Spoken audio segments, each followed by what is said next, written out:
Welcome to the Get In podcast. We are joined today by the legendary Matthew Mole. Dude, thank you so much for coming through, man. Thank you, man. Thanks for having me. It's awesome to be here. Welcome to the new In.It apparel. Yeah, thanks. This place is awesome. What do you think of the shop? Yeah, I love it. I mean, my favorite thing is that, like, what's so cool is walking in that you can see the machines here, like right in the like reception kind of area, and then obviously I love how transparent everything is. You can even see the workers. Oh, it's amazing, man. Yeah, it looks like such an inspiring spot.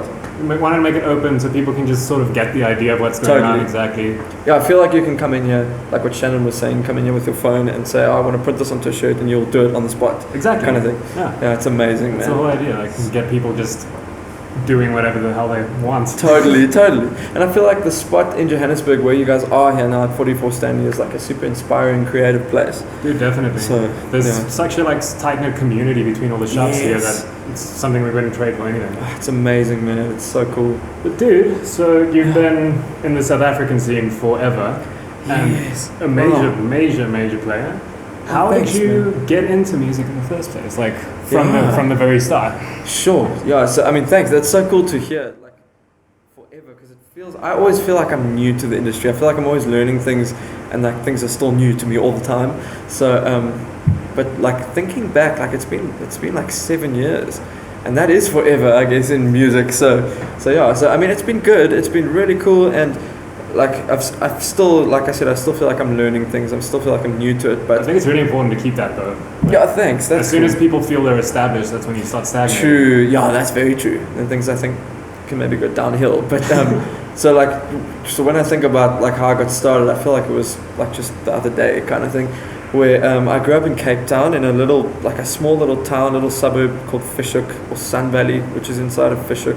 And things are super quiet there, so I always knew that like I wanted to get out of Fishhoek eventually. When I finished school, I knew that like I just needed to get out because I wanted to explore more and just kind of learn more, open my mind a bit more.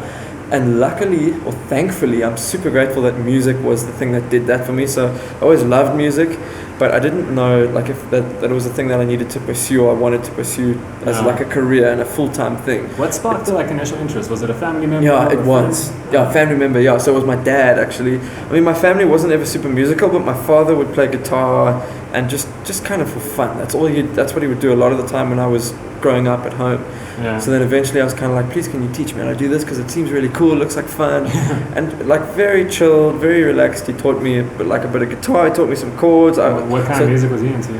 He was into like, it was all like gospel kind of stuff. So it wasn't like the Beatles and the stuff that like I sometimes wish that I did grow up listening to like the old time classics, like the Beatles or like Led Zeppelin, that kind of thing. But it wasn't anything like that. It was always like gospel stuff that I don't even remember. It was like stuff that no one even knows, which is cool, because then like they were kind of just open to whatever I want to listen to, I can listen to. That's just all they kind of had playing. That's something to be thankful for. Totally. So it's like at least like they were supportive, and they just kind of let me kind of go where I wanted to go and just explore where I wanted to explore. So that was cool. That's kind of how I got started, really. So he kind of introduced me to that, let it kind of unfold for myself, which it really did, because I loved it. And then so that was during the last few years of school. And then I knew that I wanted to get out of Fishhoek, get out of the little bubble that was there. And then during that time, my love for music was growing. And then like after school, I knew that I had to somehow go in the direction of something that was creative, hopefully something that involved music, because that's what I loved. But I didn't know that it was something you could just kind of pursue. I didn't think you could finish school and then say, okay, now I want to be a musician, so I'm going to go do that. Like I didn't think it worked like that. So yeah, I feel like I was fortunate with like the opportunities and stuff that came my way. That's amazing, dude. What was the first instrument? So guitar? Guitar, for sure, yeah. Acoustic guitar, well the classical. I think that's what a lot of people learn on a classical guitar. But I still to this day love the sound of a classical guitar. But yeah, just guitar. I mean, that's always been kind of, I've never really like nailed one specific instrument. I feel like I can play a few different ones, but I'm not. I've seen you play drums, piano, ukulele. Oh wow, thanks. No, so I mean, I feel like I can pretend, I can get by on all of the instruments, but I'm not like super good at like one individual one, which I'm fine with, because it helps me kind of, I think the limitations I have, it kind of helps me be a little bit more creative. No, fair enough. Like I think a lot of people sort of as soon as you start learning an instrument, you think you need to become like a virtuoso in it. Totally. It's not the thing. Like no That's one so really true, likes watching someone just play the fastest thing they can play or whatever. It's more just about songwriting. That's so true, actually. That's really cool. So I think like the more tools you have, like more instruments you understand, the more you can like get a concept and get that whole idea out. It's so true. I've never really thought about that because I've had that mindset. Like to this day, I still think like I need to get better at guitar. I need to like learn more, practice more. But I guess, yeah, I mean, it's not really about that. It's just about being creative with what you got. I've had a similar sort of experience. Like I come from sort of my brother pushed me into the metal side of things. Yes, nice. So I started learning guitar when I was like 12, just trying to be the most metal guitarist. Which and is like, shred, I want to be the fastest, most technical dude. Totally. And then I slowly like drifted towards just wanting to play rock and roll. Oh wow! Simple riffs and That's whatnot. awesome. And then it started playing bass in a different band, and then I was like, oh, I really like playing bass because you can perform more because you're not focusing on like licks and stuff. And then, dude, I inherited an organ from my grandma and started like jamming on an organ and all like Hammond. Amazing. And yes. Dude, just from like the things you picked up on guitar and whatnot, you can sort of just figure it out. Totally, that's what's been for me as well. So, yeah, I love that. And you like, it's so strange how. I think it's probably the same if you had started on like piano, how it would kind of translate to guitar and stuff. Because I don't know, I'm the same as you. I started with guitar and it kind of, from there, it kind of led on to like piano and then from piano, like, I don't know really how to play an organ because a lot of the time there's no pedals involved. So it's all in your hands, but I love that. But what's amazing is like when it comes to percussive stuff like drums and all of that, there's so much that you can bring from playing guitar and learning guitar that you don't even realize when you sit down at a drum kit. How you already learned the basics because you already kind of know the rhythm, or you've kind of learned to feel the rhythm. So yeah, I love how that works. So it's amazing how it's just a beautiful thing. It's the best, man. It's so cool. Because everything plays into everything else. Exactly. There's nothing that's just like isolated on its own. Exactly, totally. Especially like you just mentioned with the drumming thing. I think even if you're just writing riffs on guitar or something, once you've been working with drummers, you sort of adapt a drummer's mentality as well. Like when you're writing a riff, you have the sort of groove in your head already. Even if you don't know how to put it exactly. out. Yeah, that's so true though. I think that's also important when it comes to like, especially like songwriting and producing and that kind of thing, to kind of like envisage how the drummer would play it, even if you don't even know how, you don't even know how it works. I think that's like a huge thing to be able to kind of imagine, is like how this would be played and how it's all going to fit together. So, and then another amazing thing is if you work with a good drummer and you play something and you had an idea in your head and it's completely different. Yes, dude, I love it's that so much better. Yeah, man, it's amazing. But I think that's important though, because at least you still kind of directed where you kind of felt it should go, and they just took that to another level. That is, it's an amazing thing. Cool, man. Dude, so out of high school, you sort of started getting into the music scene. How did your progression sort of go up? Where was like the milestones? Yes, So out of high school, what I did was, for just 1 year, I went and I studied audio engineering. So it was like music production, and there was a bit of there was obviously most of it was the engineering side, with like within a studio or live sound, and then there was a bit of like music composition and like music theory. There was a whole lot of different things, and to me it just sounded perfect because all I knew was that I loved music and I just wanted to pursue something along those lines. So that's what I did for a year out of school, and then during that year I learned so much about like recording my own songs. So all I knew was just to write songs and I could play them on the guitar. And that was great. But then during that year after school, I learned to kind of write the songs. And then during that process of writing, I'd record them and experiment with different production stuff. So that became my process of songwriting. Was while I was writing the song, I was producing it at the same time. And then that kind of, it helped me kind of be a little bit more creative. So what I thought was, now I'm learning these things, I've got access to studios. While I was studying this, I thought, I kind of tried to come to a point where I would record a song and then put it on the internet, and like, there wasn't, I think at the time, which is not even that long ago, it was like 6-7 years ago, like there wasn't as much of a reach on the internet as there is now, but there was still there were some great platforms where you could upload songs and then just kind of put them on Facebook, and then like your friends will hear them. So that's kind of what happened, and then eventually that started growing, and then there were record labels. After like a year or two of doing it, some labels got in touch and they were like, hey, we'd love to meet up with you and chat about a deal. And I just thought, this is crazy. Like, is this how it happens? Or like, I didn't know how to navigate it. But then I just met up with these people, and then eventually there was a team that I met up with from Johannesburg. So they got you from the stuff you were putting out on Exactly, okay. from like SoundCloud and Facebook and all of that. And it was just stuff I was doing for fun. I wasn't trying to kind of make a career out of it. Yeah. And then there was a team up in Johannesburg that I met up with, and I loved everything they did. I loved what like the musicians they were working with, and I loved like the ideas they had. So then I signed a deal with them, and then we recorded my first album, and that was kind of the moment where I realized, okay, I guess this is going to be like a career that I'm going to try pursue. And that like was this was like tangible thing. Exactly, totally. That was like 2-3 years into like trying to create music, and then that was kind of when I realized, I guess, like I love this, so this is an opportunity for me to take it on seriously, take it on full time, and yeah. So ever since, I've loved it. The first album done, what was like shows wise? Where was the first sort of big one? Yes. So like around the time that I was living in Cape Town, writing songs, releasing them on Facebook and all of that for fun, I was also trying to like play some shows. But the shows that I was playing were like, all I knew to do was just contact people on the internet and say, hey, please will you let me play songs at your restaurant or whatever. And then I like it got to the point where like people would let me play for like 3 hours. I played like a bunch of cover songs at some restaurants, and that was cool and it was fun, and I learned a bit.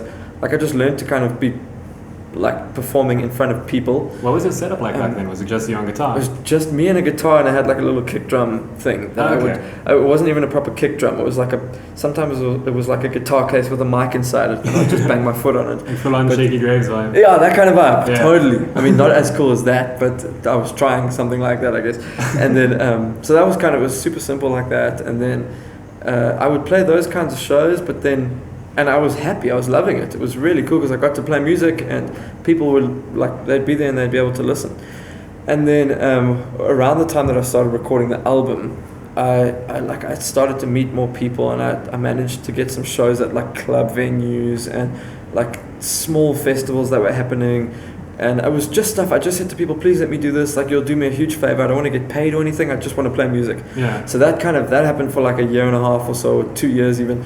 And then when it got to the point that I met up with like a record label and we started recording an album, they had a bit more of a strategy where like they said, no, we're going to try and get you onto like the cool festivals, the right festivals to play, and like the better venues to play at, and just so that I can learn a bit. And then that's kind of when things started picking up. I mean, the first show I remember being amazing was a festival in KZN called Splashy Fen, just outside of Durban. Oh man, it's insane. I love it. I was lucky enough to play there last year. Yes. It was amazing. Oh man, it's there every year. It's an amazing festival. It's so cool, and the lineups are so cool, and the whole vibe. It's like a winter festival. I love it. So that was the first show. This was like 2013, I think, where I played there, and there were like, the tent was like suddenly full of people, and there were a bunch of people in the front singing along to like a lot of the songs that I was singing. And I just thought, like, how is this happening? Like, how do people know the words? I was completely blown away, but like it was the most amazing experience ever. So that was kind of the first time I realized, like, wow, people seem to know some of my songs. And then the album was only ever released like 6 months after that, so it was like a cool time. It was really like a strange moment to realize that there were people that were listening. Amazing, yeah. And by this point, you're no stranger to touring overseas. I mean, you've been to so many places. Oh wow! I'm quite curious. What was the first time? What was that like? Yes, outside of South Africa.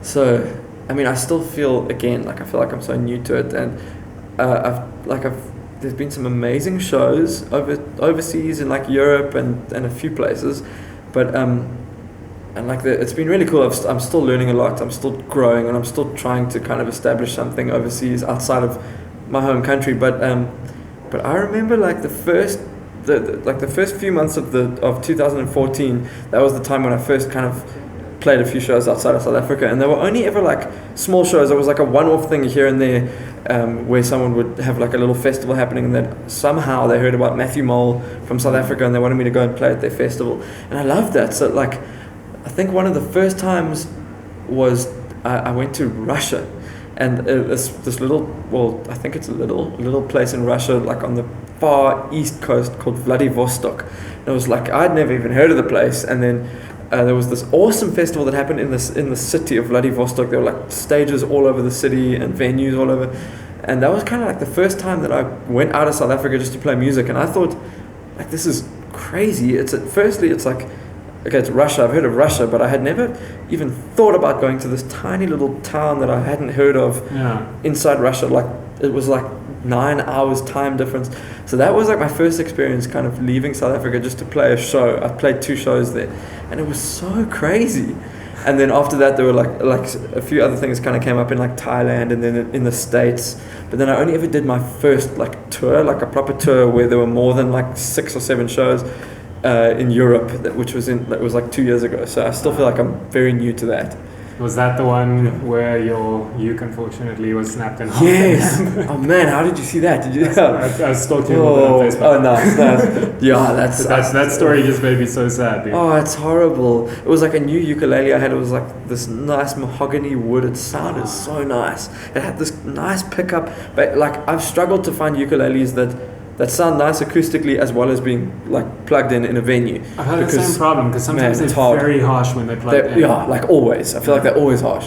So like that specific one, it sounded so nice. The one I've got now that I replaced that one with it's the same ukulele, but it's a different kind of wood. So just that wood, it sounds like super harsh now when I play it, which is fine. Like the sound engineers know how to fix that. But that ukulele, you just plug it in and play it, and it was so nice. But I think like in the tour van we were in, I'm pretty sure like there was gear or something that just landed on it, and it was traveling like that, and it broke for like an 8-hour drive. And then I only realized when we got to the venue, I took it out, and I was like, oh no, the neck was snapped, but it's fine. I mean, yeah, I guess you just have to get over it, I guess, because there's nothing I can do about it. What happened to that guy? So I think I brought it back to South Africa, and I think it's at my parents' house in Cape Town at the moment.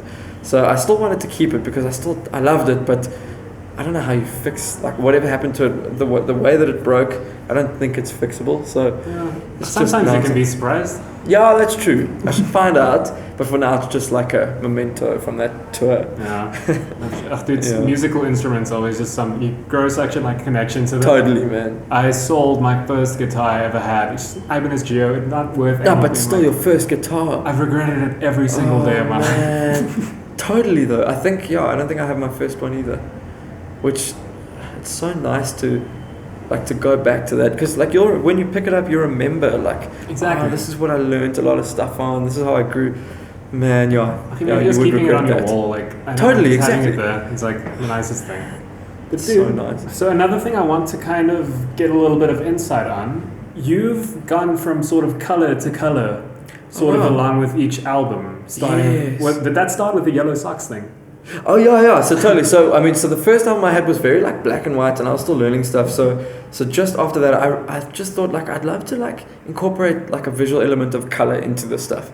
And then the Yellow Socks, was totally like an early stage thing where like I just wanted to think of like a color that kind of represented something hopeful and something that was kind of like that had some sort of positivity and like happiness to it. Yeah. And I always thought kind of yellow is something like it's like the sun's color of like sunshine kind of thing. It reminds me of springtime. Exactly.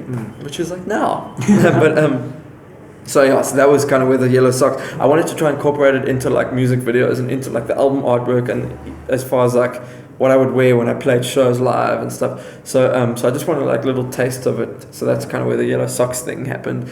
And then across all the albums, I just realized it's such a cool way of communicating more of the message you're trying to like sing about. Yeah. You can communicate that on the visual side as well. So that's kind of where it's so cool what you can do with color. I mean, you can like help someone experience what you're trying to say without them having to try that very hard. Like just by communicating something through like the colors and through the music, you can put together something really amazing. So that's kind of, I've just loved that. I've loved incorporating colors along with the music. So you approach every album sort of as a whole. It's totally. Just a cluster of songs. Yeah, I mean, that's how I have, but I know music's changing. Like music has changed so much in the last few years where like, I don't know how long it's going to go on for where you package like an album together as a full album. Like I would love if it continued for like a while, but I know things are changing where like it's all about what song you release now, and then people are over that. Like I mean, they're not over it, but they're very everything like, just moves so quickly that it just gets they want lost the in next thing. Totally. So like when you release an album, then it's kind of like here's a full album. They like it for a while, but then they want something else again. So I don't know how it's going to work, but I've always imagined it as in like here's an album and here's kind of a story I want to tell. There's like a visual kind of message I want to communicate as well. But yeah, so I guess we're all learning at the same time, and we'll see how it's going to work. Maybe it's going to be like a song or two that have that specific visual element to it, and then the next song or two has something different. So I guess we'll see how it all moves on. I'm kind of hoping that it'll just sort of move into a space where certain artists can do that, where it's just every song is on its own, but also then where some people would sort of release an album that's even more like supposed to be listened to as its own thing, as a package, like thing, doing a full album will almost become a genre of its own. Totally, that's a good point. I mean, it's going to be really cool to see just how creative people get. That's the thing. I think people are just becoming more and more creative and like working within the way things are changing within music. So that's going to be really awesome to watch. Yeah, like there's certain artists these days that literally just write music for TikTok. And that's blowing my mind. And it's huge. Yeah. It's like the biggest thing on the internet. And the internet is like everything everyone has at the moment. So, that's insane. It's really crazy to see what music can do and like what you can do with music. Yeah. While we're on the topic of sort of the recent happenings with Corona and being on the internet and whatnot, how's that treated you not touring? Yeah. You said that specifically live shows and touring has obviously been like hit very hard, and it hasn't happened, at least in South Africa, it hasn't happened at all since for 6 or 7 months. Yeah. So that's been difficult, just because that's like the best way of engaging with people that like your songs and they want to listen to your music because they come to your shows, and it's just like it's really cool to meet people there and just engage with people and see what people are enjoying, what songs are working live. Yeah. And like none of that's been able to happen besides like live stream performances and all that, which is cool.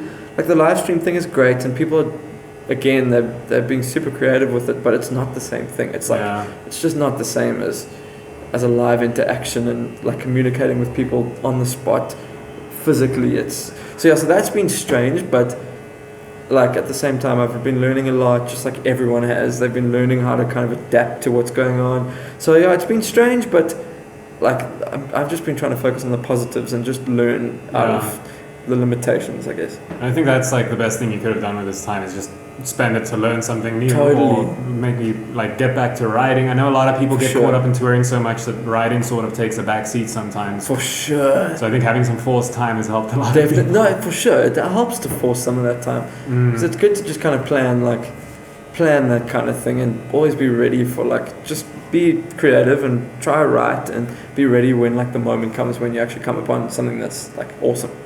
So actually that's an interesting thing. A lot of people have very different like writing habits and styles. Totally. Are you sort of constantly writing, or do you go into a writing phase and then get out of it and go into a touring phase? Yeah, so that's kind of how it's been. Like I've been trying to learn what the best way is to do it. So I'm always trying to be in a writing phase, but the way it's been is like, it's like there's an album and then we go and play a lot of shows and my mind isn't thinking about writing new songs because I'm loving what's happening right now with that album.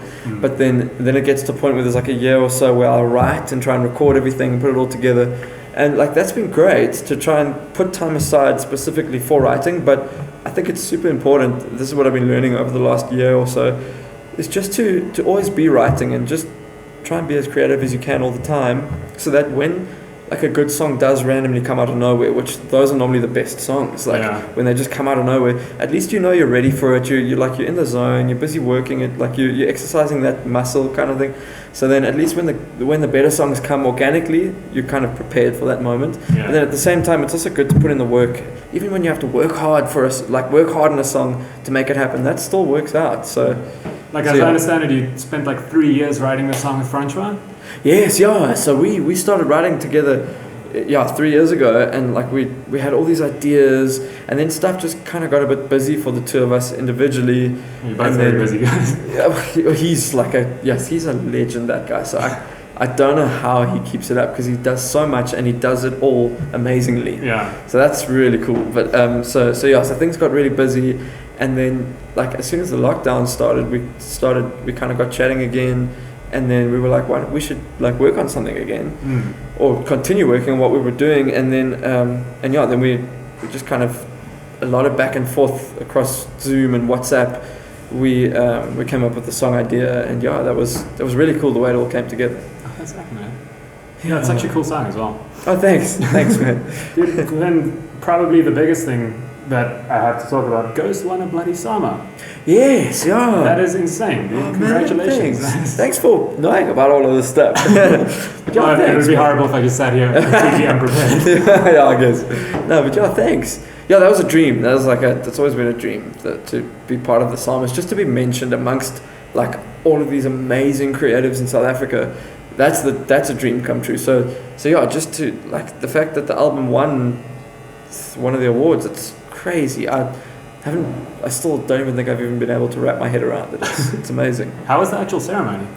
It was cool, but like obviously, again, like it wasn't like a live physical event. Mm-hmm. So it was all they did really well. The way they handled it was really good because it was like during the peak of South African lockdown regulations during the coronavirus, and then they had like a 5-day kind of show where they split it up. It was like a half an hour show each, like for 5 days, and the 5th day was like an hour and a half or something. So that was quite cool. And then because we couldn't be at like the physical like awards event, which it normally is, it's normally like a glamorous massive event.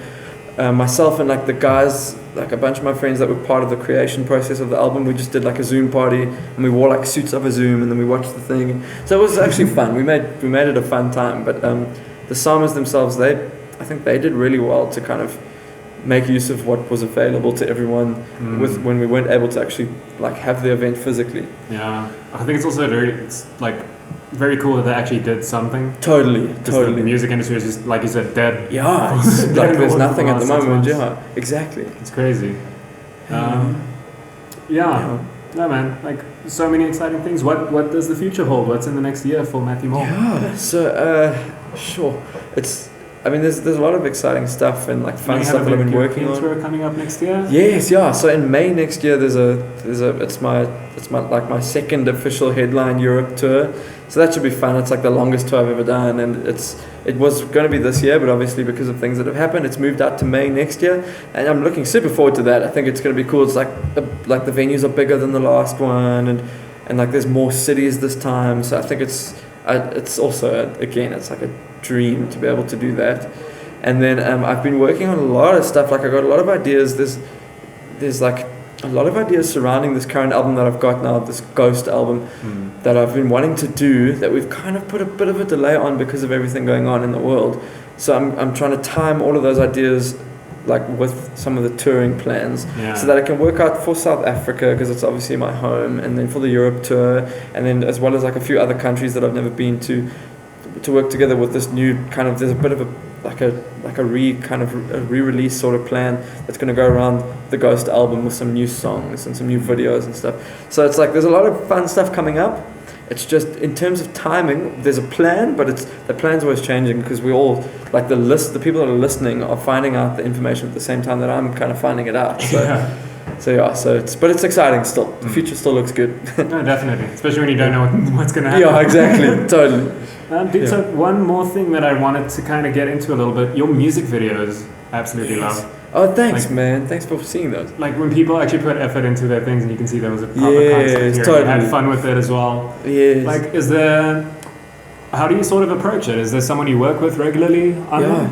So a lot of the videos I've done, I think I've never done one video with like the same person that helped with the concepts. So a lot of the time, like I'll have a song, and I obviously know what the song's about, so I want that to be represented to a certain extent in the video. Yeah. But then what I've really loved in the past is, for like some videos specifically, I've had some very rough ideas, basic ideas, and a bit of a story I wanted to tell, and I've taken it to someone that helped me conceptualize, and they kind of came up with a concept based on what I told them. So they were like it was like their brainchild. And then like I've got a music video for a song called Run, where it's like a whole story that kind of unfolds, where it's like a super kind of on the surface story where like a guy kidnaps me and there's a whole thing that happens, but then like below the surface is like a whole kind of like significance that the guy managed to bring across in that story in like a light-hearted video. So I've always loved that, like something quirky and light-hearted that still brings across a meaningful message. So that's kind of the idea that hopefully will always come across in videos. But it's been like I've never really worked with one specific guy that's conceptualized. It's always a whole lot of amazing creatives that have kind of been part of putting the ideas together. Yeah. Coming together to make one thing that's a bit totally more than the whole. Exactly. That's the thing. Yeah. Many brains really add to that's what I've found is when I've had like one like small idea, a bit of a concept, just like a super small foundation. It's been so cool to take it to people that like specialize in like videos or concepts and stuff, and then they take it so much further and they make so much more out of it. So that's been awesome. And that's such a cool thing about being in South Africa, because we have such a diverse melting pot of like it's insane, crazy cultures. Everyone has ideas. Everyone's trying to do things. Oh, it's amazing, yeah, man. No, it's great. Yeah. Amazing, man. Thank you so much for coming. Thank you, man. Thanks for having me here. It's such an awesome place to be.